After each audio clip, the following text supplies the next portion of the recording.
ओमज्ञानतिमिरन्धस्य ज्ञानञ्जनशलाखया चक्षुरुन्मिलितं येन तस्मै श्रीगुरुवे नमः। नमो ॐ विष्णुपदाय कृष्णप्रेष्ठाय भूतले श्रीमते भक्तिवेदान्तस्वामिनिति नामिने। नमस्ते सरस्वती देवे गौरवाणी प्रचारिणे निर्विशेषशून्यवादी पाश्चात्यदेशतारिणे। जय श्री कृष्ण चैतन्य प्रभु नित्यानंद श्री अद्वैत गदाधर श्रीवासदि गौरभक्तवृंद। हरे कृष्णा कृष्ण कृष्णा हरे हरे, हरे राम राम राम हरे हरे। हरे कृष्णा। तो अब विष्णु दूतों ने जब सभी प्रकार के उत्तर यमदूतों को दे दिए और यमदूतों को ये ज्ञात हो गया कि अब ये अजामिल हमारे अंतर्गत में नहीं है, हम इसको बंधित नहीं कर सकते हैं, हम इसकी आत्मा को इसके शरीर से बाहर निकालने में असमर्थ हैं, क्योंकि जो भी उन्होंने प्रश्न पूछे थे सभी प्रकार के उत्तर इन विष्णु दूतों ने भली भांति धर्म क्या होता है, पराधर्म क्या होता है, सब उनको समझाया था। तो अब अजामिल को इस मृत्यु के पाश से छुटकारा मिल गया। और जब अजामिल को इस प्रकार से यमदूतों के मृत्यु के पाश से छुटकारा प्राप्त हो गया तो वो बिल्कुल अभयम हो गया। ये भागवतम में बड़ा सुंदर वर्णन किया है कि जब विष्णु दूतों ने उसकी जान बचा ली यमदूतों से, तो अजामिल अब उसके अंदर में क्या बदलाव आए, उसकी क्या भावनाएं थी, ये बड़ा सुंदर वर्णन किया है। तो उसमें कहा है, गताभिः यमदूत पाशः। यमदूत के पाश से छुटकारा मिलने के पश्चात गतः भी का मतलब होता है भय। जो भी उसके मन के अंदर में भय था, उसने बड़े भयानक यमदूतों को जो देखा था और डर रहा था कि वे मुझे निकाल करके शरीर से कहाँ ले जाना चाहते हैं, यमलोक में कौन से नरक में मुझे जो है सजा भुगतनी पड़ेगी। वो सारा जो भय उसके मन के अंदर में बना हुआ था, वो सारा भय दूर हो गया। प्रकृतिम गतः, अब उसके मन में बदलाव आ गया। प्रकृतिम गतः का मतलब है अब उसके होश ठिकाने आ गए। पहले वो भटक गया था अपने रास्ते से, धर्म के रास्ते से भटक गया था, अब उसको जो है अकल आ गई। कई बार कहते हैं ना, जब व्यक्ति उसको कुछ ऐसा अनुभव होता है तब जाकर के उसको अकल आती है। तो अब जब यमदूतों के कारण उसके शरीर से उसको बाहर निकाला जा रहा था और विष्णु दूतों ने आकर के उसकी रक्षा की, ये सारा वृतांत अनुभव करने के बाद में अजामिल की अकल ठिकाने आ गई। अब उसको अकल आ गई, उसका स्वभाव अब बदल गया। आगे कहा है, ववंदे शिरसा विष्णु किंकरम। अपना सर झुका करके उसने इन विष्णु दूतों को प्रणाम किया। ववंदे शिरसा, शिरसा मतलब होता है सर झुका करके। विष्णु किंकरम, भगवान विष्णु के दास जो उनके दूत थे उनको जो है प्रणाम किया। दर्शना उत्सव,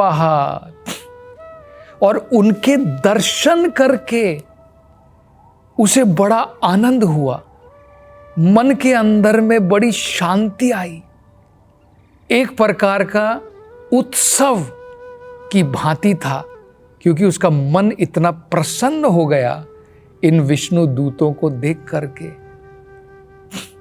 क्योंकि इन्हीं विष्णु दूतों के कारण उसे ये दूसरा जन्म प्राप्त हो गया है, लगभग दूसरा जन्म है, क्योंकि उसकी मृत्यु तो होने वाली थी। यमदूत तो तुले हुए थे उसकी आत्मा को निकालने के लिए शरीर से। अब इन महान विष्णु दूतों के कारण अजामिल जो है बच पाया। उसने पूरा अनुभव किया किस प्रकार से विष्णु दूतों ने उसकी जान बचाई। तो इसलिए उनके दर्शन करके अजामिल जो है अब बड़े आनंद में है, सुख में है। और बताया है जब इस प्रकार से यमदूत जो है अब अजामिल को तो ले जा नहीं पाए यमलोक, तो वापस खाली हाथ गए और यमराज को जा करके सारा वृतांत सुनाया। वहां पर क्या घटना घटी, कैसे घटी, कैसे वो गए थे वहां पर लेने के लिए, लेकिन इस अजामिल ने नारायण का नाम उच्चारण किया और उसके कारण वहां पर विष्णु दूत आ गए और विष्णु दूतों ने अब उसकी जान बचा ली और वो उसको वापस वहां पर यमलोक नहीं ला पाए। ये सारा वृतांत यमदूतों ने जाकर के यमलोक में यमराज जी को सुनाया। आगे शुकदेव गोस्वामी जी बताते हैं कि ये बड़ा महत्वपूर्ण विषय है। यहां पर हम देख सकते हैं ये जो पूरा प्रसंग है बहुत महत्वपूर्ण है। ये जो विष्णु दूत यहां पर हैं, ये कौन है? ये भगवान के दास हैं, भगवान के किंकर सेवक हैं, इसलिए इनको विष्णु दूत कहते हैं। इनका मुख्य कार्य क्या है? इनका मुख्य कार्य है अपने संग के द्वारा लोगों को अभयम प्रदान करने का।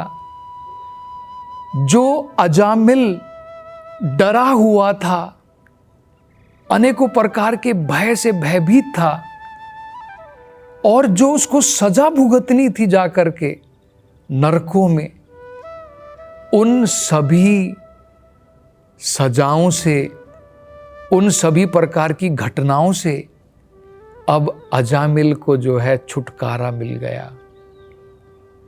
ये कैसे हो पाया? इन विष्णु दूतों के कारण हो पाया।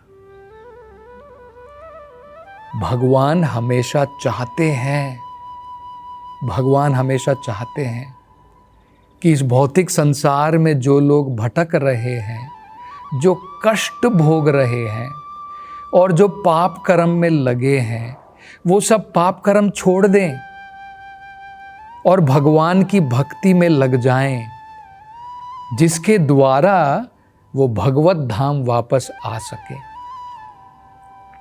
ये तो भगवान की इच्छा है। इसलिए तो भगवान भगवत गीता में ये कहते हैं, अर्जुन से क्या कह रहे हैं? सर्वधर्मान परित्यज्य मामेकम शरणम व्रजा। हे अर्जुन, सभी प्रकार के धर्मों को छोड़ करके मेरी एकमात्र शरण में आ जा। अहम त्वम सर्वे पापेभ्यो मोक्षयिष्यामि मा शुचा। भगवान कह रहे हैं जो भी हमें पाप कर्म किए हों, उन सब के फलों से भगवान, उन सभी कष्टों से भगवान हमें छुटकारा दे देंगे। ये भगवान ने कहा है। भगवान ने ये भी कहा है, कौन्तेय अप्रतिजानीहि न मे भक्ता प्रणश्यति। हे अर्जुन, तुम सारे संसार से कह दो मैं अपने भक्त की रक्षा जरूर करूंगा। तो यहां पर भगवान ने सिद्ध करके दिखाया तो इसलिए सुखदेव गोस्वामी जी कहते हैं बड़ा महत्वपूर्ण प्रसंग है कि विष्णु दूत तुरंत वहां पर प्रकट हुए। जैसे ही उन्होंने अपने स्वामी का नाम सुना, तुरंत विष्णु दूत वहां पर प्रकट हुए भगवान की योजना के अनुसार।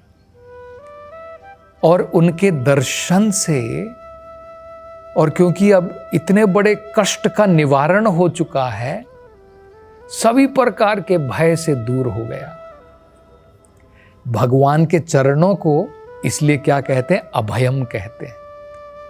जिनके चरणों की आश्रय ग्रहण करके व्यक्ति सभी प्रकार की चिंताओं से, सभी प्रकार के दुखों से, सभी प्रकार के भय से मुक्त हो जाता है, वो भगवान के कमल चरण है।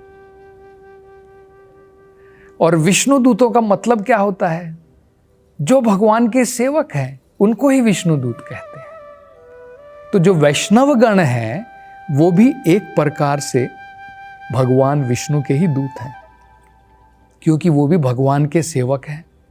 विष्णु दूतों का मतलब होता है जो भगवान के आदेश का पालन करते हैं।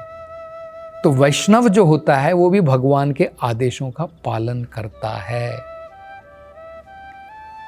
तो एक प्रकार से भगवान के भक्त भी विष्णु दूत हैं।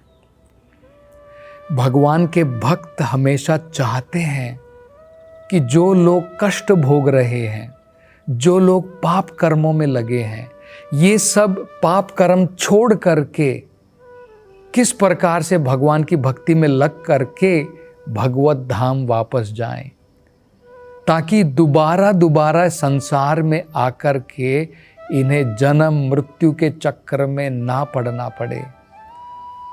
ये वैष्णव जो है उसकी इच्छा है। तो यहाँ पर यही हम देख रहे हैं। इन विष्णु दूतों ने भी क्या किया? अजामिल का उद्धार किया। वैष्णव भी जो है इस संसार में जो पापी गण लोग हैं उन सब का उद्धार करने के लिए हमेशा तत्पर रहते हैं। ये वैष्णव का मतलब होता है। तो बड़ा महत्वपूर्ण प्रसंग जो है यहाँ पर बताया गया है। आगे सुखदेव गोस्वामी जी बड़ी महत्वपूर्ण बात बताते हैं। वो कहते हैं कि इन्होंने देखा, विष्णु दूतों ने देखा कि अब अजामिल जो है अपने होश में वापस आ गया है। अब उसकी अकल ठिकाने लग गई है। अब जो है इसे पता चल गया है कि उसने अनेकों प्रकार के पाप कर्म किए थे और अब वो ऐसा दोबारा नहीं करेगा। और जब इन्होंने, अजामिल ने विष्णु दूतों को सर झुका करके प्रणाम किया, अब अजामिल जो है उनसे कुछ कहना चाहता था, लेकिन इससे पहले कि अजामिल कुछ बोले तुरंत वो वहां से अंतर्ध्यान हो गए, गायब हो गए वहां से। तो इसका एक महत्वपूर्ण कारण है। देखिए शास्त्रों में क्या कहा है, बड़ा महत्वपूर्ण है। शास्त्रों में कहा है पापिष्ठा ये दुराचारा देव ब्राह्मण निंदकः अपथ्य भोजनास्तेषां अकाले मरणं ध्रुवम। वेदों में बताया है जो व्यक्ति पाप कर्म में लगा है उसकी अकाल मृत्यु हो जाती है।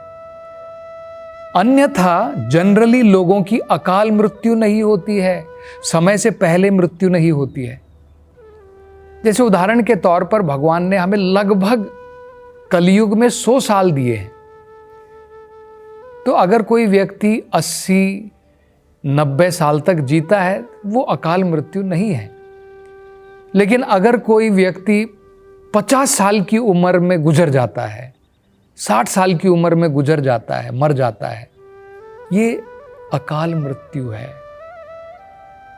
जो समय के अनुसार नहीं है। वो किन लोगों को आती है ये शास्त्रों में बताया है।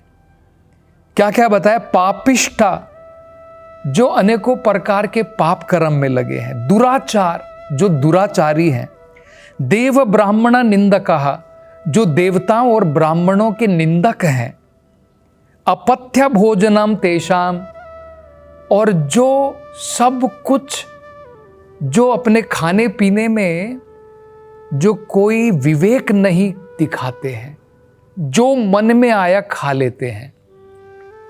जानवरों को मार करके खाना, मदिरा का पान करना। तो ये जो लोग होते हैं ये सब इस कैटेगरी में आते हैं। अकाले मरणम ध्रुवम, इनकी आयु घट जाती है पाप कर्म करने से, देवताओं ब्राह्मणों की निंदा करने से, और इस प्रकार के भोजन का भक्षण करने से जो हमारे खाने लायक नहीं है। ये सब करने से इनकी आयु घट जाती है, अकाल मृत्यु होती है। तो अजामिल की अकाल मृत्यु होने वाली थी क्योंकि उसने अनेकों प्रकार के पाप कर्म किए थे, लेकिन अब इसके पाप कर्म धुल गए थे, इसलिए अब इसकी आयु बढ़ा दी। देखिए, अब इसकी आयु बढ़ गई। तो अजामिल अब जो है उसकी आयु बढ़ा दी।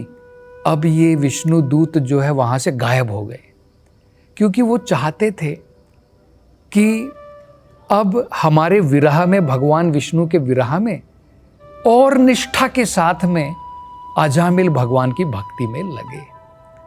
इसलिए तुरंत वो जो है अंतर ध्यान हो गए। तो अब आगे इस कथा में क्या होता है, इसकी चर्चा हम अगली कथा में करेंगे। हरे कृष्णा।